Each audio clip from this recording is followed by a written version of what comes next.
Hey friends, Rolf here with the Louisville Proactivist Report. This is the 60th anniversary of the March on Washington, and this is the beginning of the march. So let's check it out.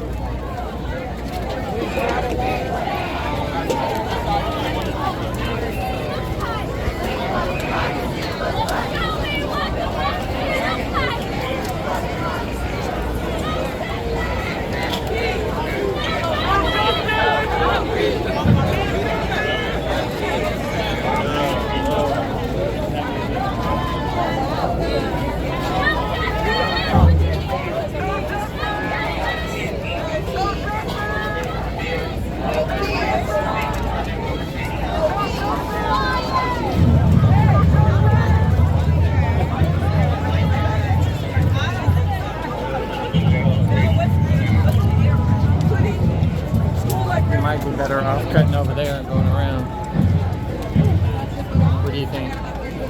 This looks like a tight space.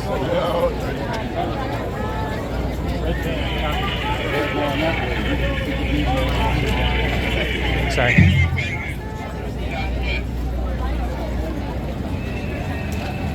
Hey, why are you on?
This is what democracy looks like.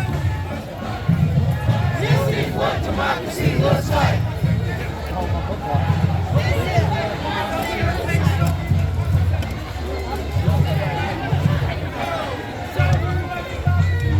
This is what democracy looks like. This is what democracy looks like. This is what democracy looks like. This is what democracy looks like.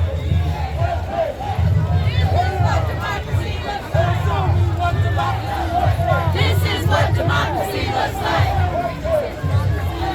This is what democracy looks like.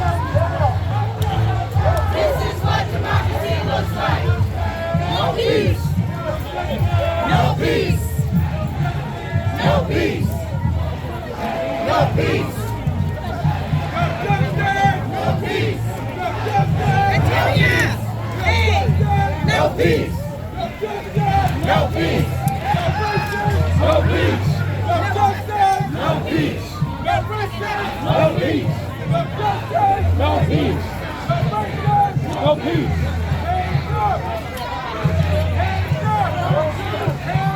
Don't shoot. Don't shoot. Don't shoot.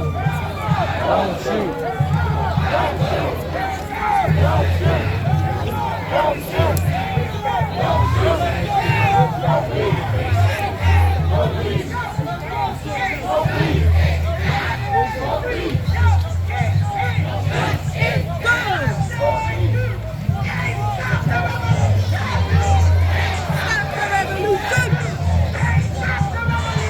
You can't stop the revolution. You can't stop the revolution.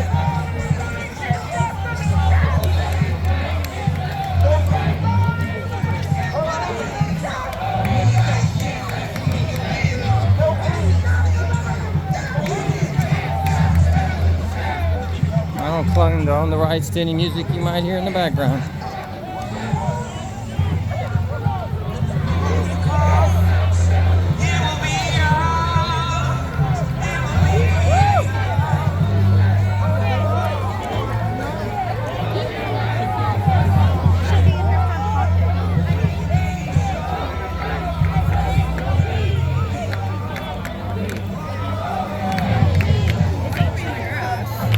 Do what? Why are we in the grass?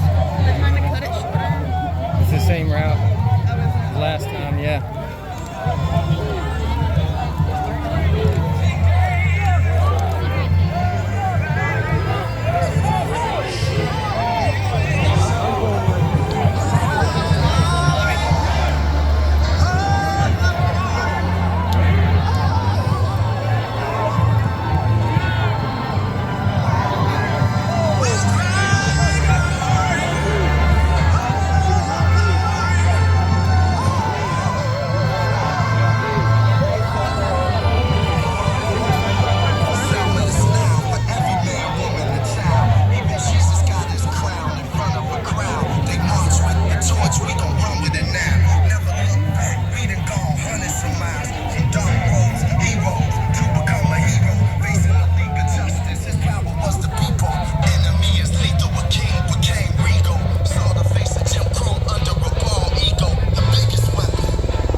Yeah, right? Totally.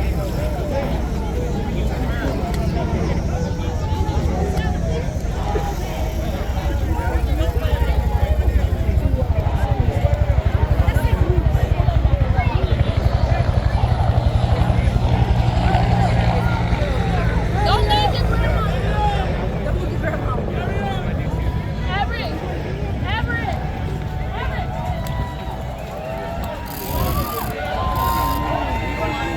So we look at Renee Andrew.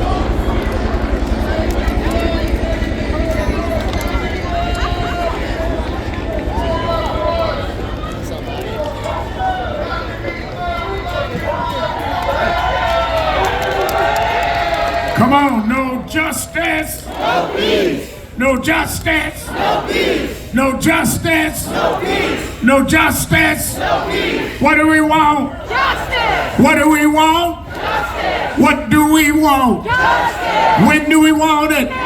When do we want it? When do we want it? When do we want it? When do we want it? All right. Look behind you. Thousands of people still coming. This has been the biggest civil rights march of the year. Look behind you. Come on, everybody's singing.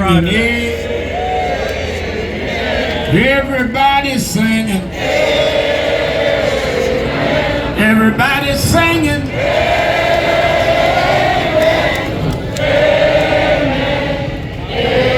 Sing for Dr. King, y'all.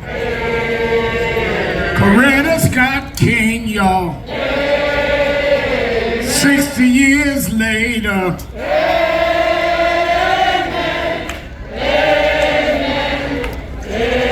The dreamers and the schemers.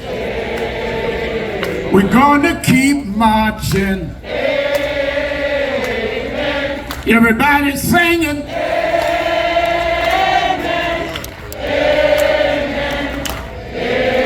Tell Yolanda she didn't hear you. A little bit louder.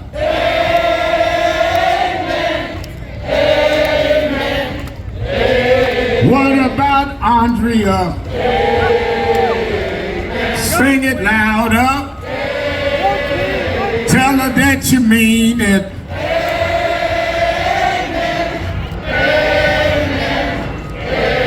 My brother Martin carrying on the banner. Everybody saying,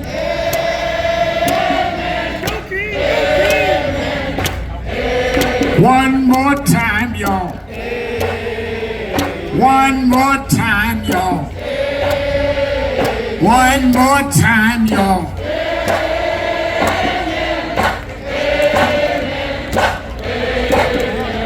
All right, I know some of you have to get your buses, but we want to march here from the Lincoln Memorial to the King Memorial.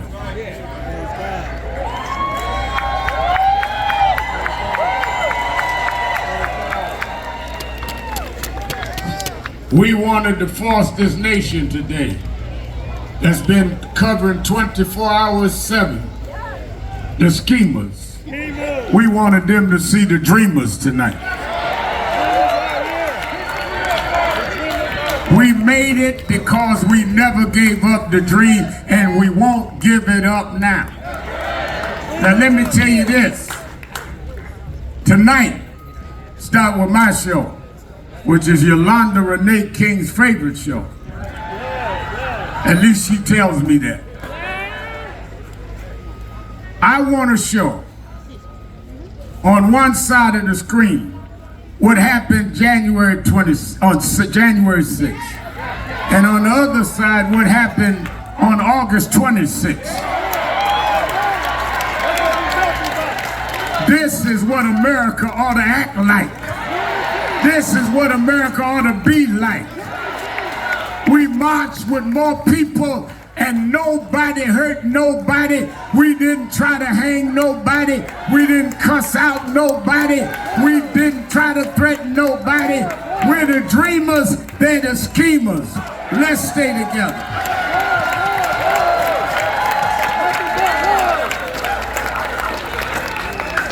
One thing I have learned is the King family had an amazing commitment.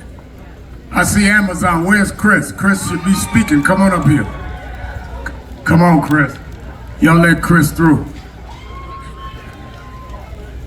He didn't knock y'all out the way because he know this is a nonviolent march, but we'll go back to Brooklyn on you if you leave us. It's a family affair. The whole family was involved. When they bombed Dr. King's house, they didn't tell the kids to get out the house. When they would threaten his family, kill his mother, they didn't excuse others. And we have another member of the King family who's been rock solid as an activist and a leader. His mother recently passed, Dr. King's surviving sister, and he's carried the torch with her and will carry it on now that she's gone. I'm sure she's smiling that Isaac is here with Martin and Andrea and Yolanda. Let us hear from the nephew of Dr. Martin Luther King, Isaac Ferris.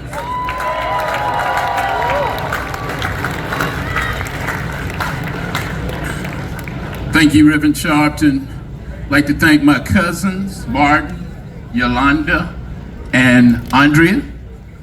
I'd like to thank the president of the ADL. And I'd like to thank all of you all for being here today.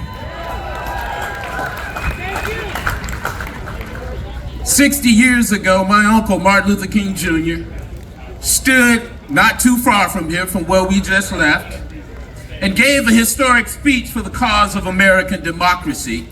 And within 1 year, American blacks united with American whites were able to bring down and crush the walls of legal segregation and discrimination in America.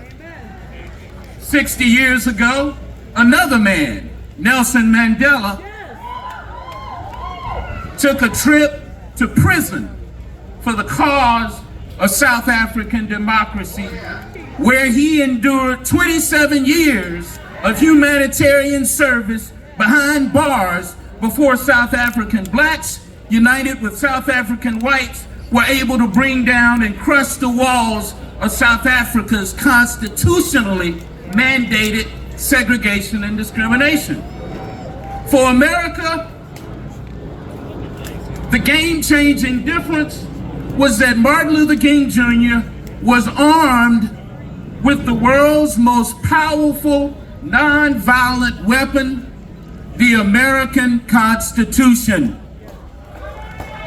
60 years ago, Martin Luther King Jr. also had a Supreme Court that recognized the Founding Fathers' original intent and the American Constitution's guiding principle that all human beings are created equal and that they are endowed by their Creator with certain unalienable rights, that among them are life, liberty, and the pursuit of happiness. Nelson Mandela didn't have a non-violent constitutional weapon, and to make matters worse, he had a South African Supreme Court that was infected with racial cancer. 60 years later, my fellow Americans, fortunately, we still have Martin Luther King Jr.'s most powerful